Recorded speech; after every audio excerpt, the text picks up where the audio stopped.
नमस्कार विद्यार्थी मित्रांनो, स्टडी फ्लो अपडेट्स या तुमच्या यूट्यूब चॅनलमध्ये आपलं पुन्हा एकदा सर्वांचं स्वागत आहे. मित्रांनो, स्पर्धा परीक्षेची तयारी करणाऱ्या विद्यार्थ्यांसाठी आजचा व्हिडिओ अतिशय महत्त्वाचा आणि आनंद देणारा ठरणार आहे. विशेषतः जे विद्यार्थी राज्य उत्पादन शुल्क म्हणजे स्टेट एक्साइज डिपार्टमेंट म्हणजेच दारूबंदी पोलीस भरतीची आतुरतेने वाट पाहत आहेत, त्यांच्यासाठी एक खूप मोठी आणि अधिकृत अपडेट आपल्या हाती आलेली आहे. आज आपण राज्य उत्पादन शुल्क विभागाचा जो नवीन आकृतीबंध तयार झालेला आहे त्याचं सविस्तर विश्लेषण करणार आहोत. या आकृतीबंधात नेमक्या किती जागा मंजूर आहेत, दुय्यम निरीक्षक म्हणजेच SI आणि जवान या पदासाठी किती पदे आहेत, हे सर्व आपण एकदम सोप्या भाषेत समजून घेणार आहोत. चला तर वेळ अजिबात वाया न घालवता आजच्या या महत्त्वपूर्ण व्हिडिओला सुरुवात करूया. तसेच व्हिडिओ चॅनलवर जर नवीन आलेला असाल तर आता सबस्क्राईब करा, बेल आयकॉनला प्रेस करा. अशाच व्हिडिओसाठी जर तुम्हाला ऑफिशियल PDFs डॉक्युमेंट्स पाहिजे असेल तर डिस्क्रिप्शनमध्ये व्हॉट्सअप टेलिग्राम ग्रुप लिंक्स आहेत, जॉईन करा किंवा studyflowupdates.in सर्च करा किंवा त्याचीही लिंक डिस्क्रिप्शनमध्ये दिलेली आहे. व्हिडिओच्या आधी तुम्हाला अपडेट तिथे मिळून जातील. मित्रांनो, आता तुमच्या स्क्रीनवर जे पत्रक किंवा जो तक्ता दिसत आहे तो राज्य उत्पादन शुल्क विभागाच्या मंजूर पदांचा आकृतीबंध आहे. हा तक्ता समजायला थोडा किचकट वाटू शकतो, पण मी तुम्हाला तो एकदम सोप्या भाषेत सांगणार आहे. सगळ्यात आधी आपण तक्त्याचे रकाने समजून घेऊया. यात मुख्यत्वे पदाचे नाव आणि ती पदे कुठे काम करणार आहेत याचे वर्गीकरण दिलेलं आहे. पहिला आहे क्षेत्रीय घटक, दुसरा आहे भरारी पथके, तिसरा आहे सीमा तपासणी नाके. आता क्षेत्रीय घटक म्हणजे काय? म्हणजे जे अधिकारी आणि कर्मचारी जिल्ह्याच्या किंवा तालुक्याच्या ठिकाणी ऑफिस आणि फील्डवर रेग्युलर काम करतात ते क्षेत्रीय घटकामध्ये येतात. भरारी पथके, ज्याला फ्लाइंग स्क्वॉड्स म्हणलं जातं, समजा अचानक धाड टाकणारी आणि कारवाई करणारी जी टीम असते ती यामध्ये येते. आणि तिसरं मी जे म्हणलं सीमा तपासणी नाके, हे काय आहे तर बघा, राज्याच्या बॉर्डरवर बेकायदेशीर वाहतूक रोखण्यासाठी ड्युटी असणारी पदे आणि या तिन्हींची मिळून होणारी एकूण कार्यकारी पदे, याशिवाय अकार्यकारी पर्यवेक्षीय पदे म्हणजेच ऑफिशियल मधले सुपरवायझरी काम असाही एक रकाना इथं दिलेला आहे. पण सीमा तपासणी नाके जे आहे ते तुम्हाला समजलं असेल. आता आपण पदानुसार सविस्तर माहिती पाहूया. कॉलम तुम्हाला कळाले तर पदानुसार माहिती पाहू. पहिलं आहे उप अधीक्षक, ज्याला डेप्युटी सुपरिटेंडंट म्हणलं जातं. तर हे उच्च पदस्थ अधिकारी असतात. यांच्यासाठी क्षेत्रीय घटकात 47 आणि भरारी पथकात 1 अशी एकूण 48 कार्यकारी पदे मंजूर आहेत. दुसरं आहे निरीक्षक, ज्याला इन्स्पेक्टर म्हणलं जातं. दुसऱ्या क्रमांकावर निरीक्षक हे पद आहे. यांच्यासाठी क्षेत्रीय घटकात 164, भरारी पथकात 57 आणि सीमा नाक्यावर 10 अशी एकूण 231 पदे आहेत. सोबतच अकार्यकारी पर्यवेक्षीय म्हणजे सुपरवायझरी पदांसाठी 23 जागा देण्यात आलेल्या आहेत. आता दुय्यम निरीक्षक जर पाहिलं, ज्याला सब इन्स्पेक्टर म्हणलं जातं म्हणजेच SI. मित्रांनो, आता लक्ष द्या, या तक्त्यामध्ये निळ्या रंगाने हायलाइट केलेलं जे तिसरं पद आहे दुय्यम निरीक्षक SI, हे पद विद्यार्थ्यांच्यात सर्वात आवडीचे पद आहे. या पदासाठी बघा किती मोठी संख्या आहे. क्षेत्रीय घटकासाठी 492, भरारी पथकासाठी 129, सीमा तपासणी नाक्यावर 52 पदे, अशी सर्व मिळून तब्बल 673 एकूण कार्यकारी पदे मंजूर आहेत. आणि या व्यतिरिक्त अकार्यकारी सुपरवायझरी ड्युटीसाठी 225 पदे आहेत.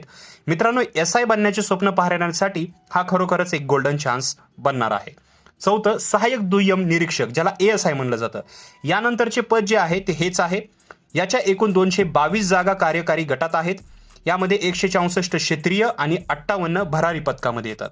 पाचवं आहे जवान, ज्याला कॉन्स्टेबल म्हणलं जातं. मित्रांनो, या तक्त्यातील दुसरं सर्वात महत्त्वाचं आणि हायलाइट केलेलं पद म्हणजे जवान. सगळ्यात जास्त विद्यार्थी याच पदासाठी अर्ज करतात, तयारी करतात. आणि तुमच्यासाठी गुड न्यूज आहे की जवानांची सर्वाधिक पदे या आकृतीबंधात आहेत. क्षेत्रीय घटकासाठी म्हणजेच रेग्युलर ड्युटीमध्ये 656 पदे, भरारी पथकासाठी म्हणजे धाडसत्र 305, सीमा तपासणी नाक्यावर 89 पदे, अशी एकूण 1050 पदे जवानांची आहेत. यासोबतच अकार्यकारी पर्यवेक्षीय पदांसाठी 387 जागा मंजूर आहेत. मित्रांनो, आकडा खूप मोठा आहे, त्यामुळे तयारीला आत्तापासूनच लागा. आणि सहावं शेवटचं आहे जवाननी वाहन चालक म्हणजे जवान कम ड्रायव्हर. जे विद्यार्थी ड्रायव्हिंग लायसन्स आणि अनुभव बाळगून आहेत त्यांच्यासाठी हे पद आहे. यात क्षेत्रीय गटात 132, भरारी पथकात 56 आणि सीमा नाक्यावर 12 अशी एकूण 200 पदं आहेत. एकूण पदाचा घोषवारा पाहूया. तर मित्रांनो, जर आपण या सर्व कार्यकारी पदांची जर बेरीज केली तर राज्यभरात राज्य उत्पादन शुल्क विभागाकडे एकूण 2424 कार्यकारी पदे आणि 635 अकार्यकारी पदे मंजूर आहेत. आता तक्त्याच्या खाली जो मुद्दा क्रमांक 3.1 दिला आहे तोही आपण समजून घेऊया, महत्वाचा आहे. यात काय लिहिलेलं आहे तर बघा, क्षेत्रीय कार्यकारी घटकांतर्गत नियंत्रण करवायचे कार्यक्षेत्र, अनुज्ञप्त्यांची संख्या, पोलीस स्टेशनचे कार्यक्षेत्र, गुन्हा अन्वेषणाचे प्रमाण विचारात घेऊन. आता याचा अर्थ काय तर याचा सोपा अर्थ असा होतो, राज्य उत्पादन शुल्क विभागाचे जे क्षेत्रीय अधिकारी किंवा कर्मचारी आहेत, जसं की आपण मगाशी पाहिलेले 492 SI आणि 656 जवान, त्यांची नेमणूक आणि कामाची व्याप्ती कशी ठरवली जाते. तर त्या विशिष्ट भागात दारू विक्रेते किती परवाने दिलेले आहेत, तिथल्या स्थानिक पोलीस स्टेशनचे किती क्षेत्र मोठे आहे आणि त्या भागात अवैध दारू गाळणे किंवा तस्करीचे किती गुन्हे नोंदवले जातात, या सर्व गोष्टींचा विचार करून या अधिकाऱ्यांच्या आणि जवानांच्या ड्युटीचे वाटप केले जाते. हे काम आहे. जिथे क्राईम रेट जास्त तिथे साहजिकच जास्त मनुष्यबळ दिले जाते, म्हणून हे महत्त्वाचं आहे. तर विद्यार्थी मित्रांनो, हा होता राज्य उत्पादन शुल्क विभागाचा सविस्तर आकृतीबंध. या डॉक्युमेंटवरून एक गोष्ट अगदी स्पष्ट होते की दुय्यम निरीक्षक म्हणजेच SI आणि जवान या 2 पदांसाठी विभागामध्ये मोठ्या प्रमाणावर जागा उपलब्ध आहेत. ही पदे मंजूर आहेत. याचा अर्थ असा की भविष्यात जेव्हा जाहिरात निघेल तेव्हा या आकड्यांच्या आधारावरच भरती प्रक्रिया राबवली जाईल. बऱ्याचदा विद्यार्थी जाहिरात आल्यावर अभ्यासाला सुरुवात करतात आणि तिथेच त्यांची मोठी चूक होते. स्पर्धा खूप वाढलेली आहे. तुम्हाला जर यातली एक जागा फिक्स करायची असेल तर जाहिरातीची वाट न पाहता आजपासूनच तुमचा जो रोड मॅप आहे तो तयार ठेवा. आजपासूनच जोरदार अभ्यासाला लागा. ग्राउंडची प्रॅक्टिस आणि लेखी अभ्यास दोन्ही गोष्टीचा बॅलन्स करून चाला. मित्रांनो, स्टडी फ्लो अपडेट चॅनलवर आम्ही नेहमी हाच प्रयत्न असतो की तुमच्यापर्यंत अशीच खात्रीशीर आणि अधिकृत माहिती सर्वात आधी पोहोचेल आणि सोप्या भाषेत पोहोचावी. आजचा हा व्हिडिओ तुम्हाला माहितीपूर्ण वाटला असेल आणि यातून तुम्हाला अभ्यासाला नवी ऊर्जा मिळाली असेल किंवा रोडमॅप तयार करण्यासाठी जर संधी मिळाली असेल तर व्हिडिओला नक्की लाईक करा.